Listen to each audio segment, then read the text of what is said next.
আজই ডাউনলোড করুন আর এনজয় করুন আপনার পছন্দের শো। কি করব আমি এখন?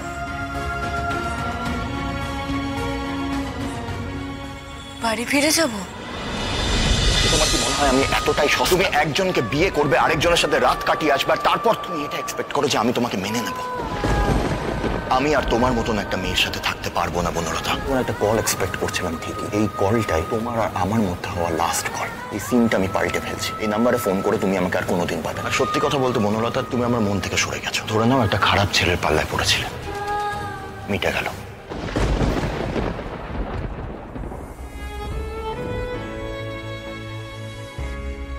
এত সহজে তুমি আমাকে বাদ দিয়ে দিলে তোমার জীবন থেকে ময়ূক?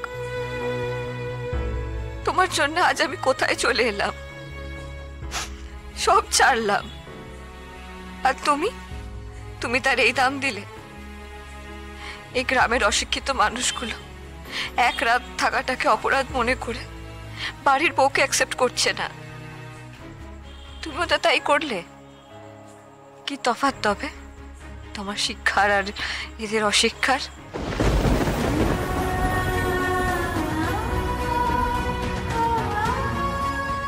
কি করব আমি এখন?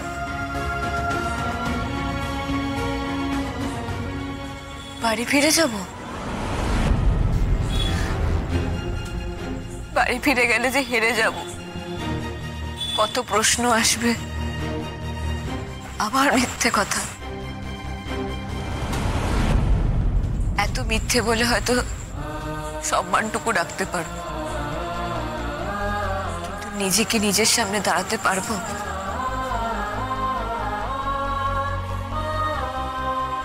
আমি একটা সিদ্ধান্ত নিয়ে ফেলেছি, আমাকে এখন ওই পথেই হাঁটতে হবে, বাড়ি আর আমি যাব না।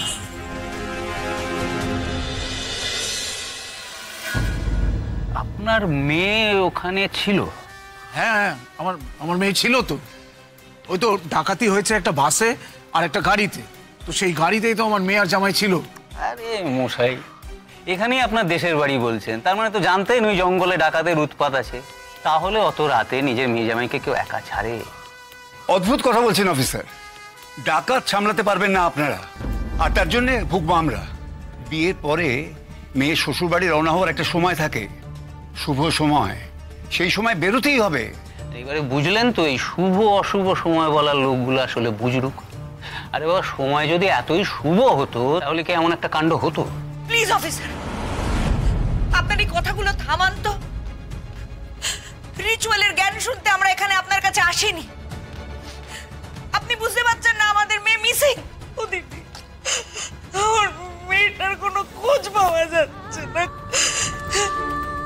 আমরা আপনাদের কাছে একটা মিসিং রিপোর্ট করাতে এসেছি, আর আপনারা মজা করছেন। আপনারা আমাদের মনের কথাটা বুঝতে পারছেন না। আমার মেয়ে হারিয়ে গেছে, আমার একমাত্র সন্তান। এরকম করিস না ছোট, প্লিজ এরকম করিস না। কিচ্ছু হবে না আমাদের মেয়ের। আমাদের মেয়ে ঠিক আমাদের কাছে ফিরে আসবে, ও ঠিক ফিরে আসবে। হ্যাঁ হ্যাঁ, আমার মেয়ে শিক্ষিত, সে যদি নেহাত আটকে না পড়তো তাহলে নিশ্চয়ই ফেরত আসতো। শুনুন, আমি আপনাকে বলছি, নির্ঘাত এই ডাকাতরা আমার মেয়েকে কিডন্যাপ করে রেখেছে। বুঝলাম। আপনার মেয়ের কোনো ছবি আছে? ছবি? হ্যাঁ, ফোনে অনেক আছে। এই যে,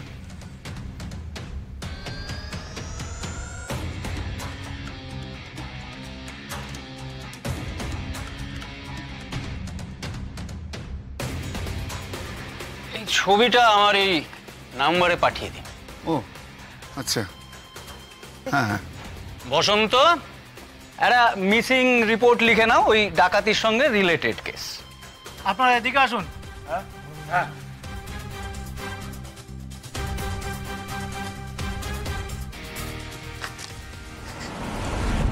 আচ্ছা অফিসার, একটা কথা জিজ্ঞেস করবো।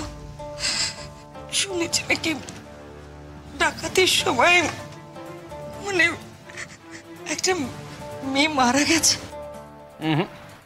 সে নয়, সে তো 50-এর এক মহিলা। গুলির শব্দ শুনে হার্ট ফেল করেছে। আচ্ছা বলছি, এর মধ্যে আপনার মেয়ের যেখানে বিয়ে হয়েছে সেইখান থেকে কেউ আসেনি? না, ওরা দুটো ফোন করেই ওদের দায় সেরেছে। তবে ওদের কাছ থেকেই আমরা জেনেছি যে ডাকাতির ঘটনাটা ঘটেছিল। আমাদের জামাই কোনোভাবে পালিয়ে বেঁচেছে, কিন্তু আমাদের মেয়ে আমরা জানি না ও কোথায় আছে, কিভাবে আছে, কি বিপদের মধ্যে আছে, কিচ্ছু জানি না। তাহলে আপনারা এত দেরি করলেন কেন?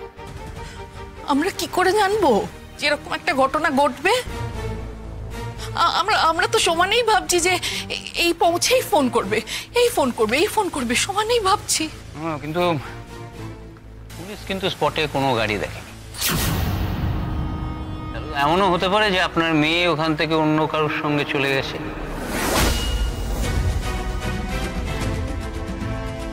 আচ্ছা কিছু মনে করবেন না, আপনাদের মেয়ের কি কোনো লাভ অ্যাফেয়ার ছিল?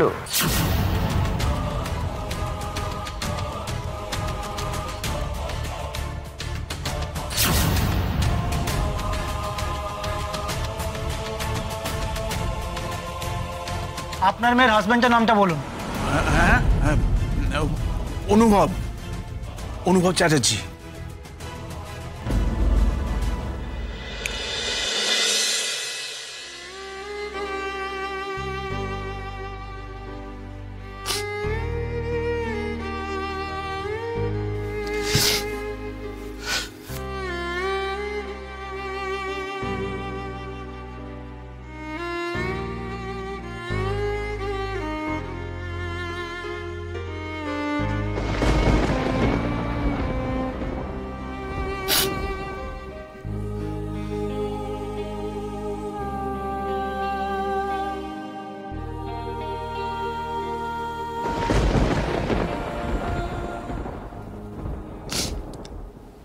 রাজবন্তী, আমার লাজু, তুমি কি একেবারেই হারিয়ে গেলে আমার জীবন থেকে? আমি যে তোমারে ভুলতে পারছি না কেউ।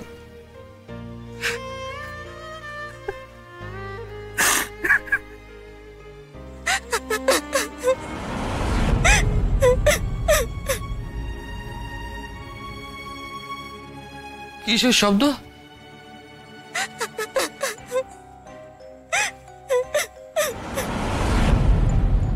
ভূত পিরেতের আনাগোনা তো নেই এখানে, তবেও কিসের শব্দ?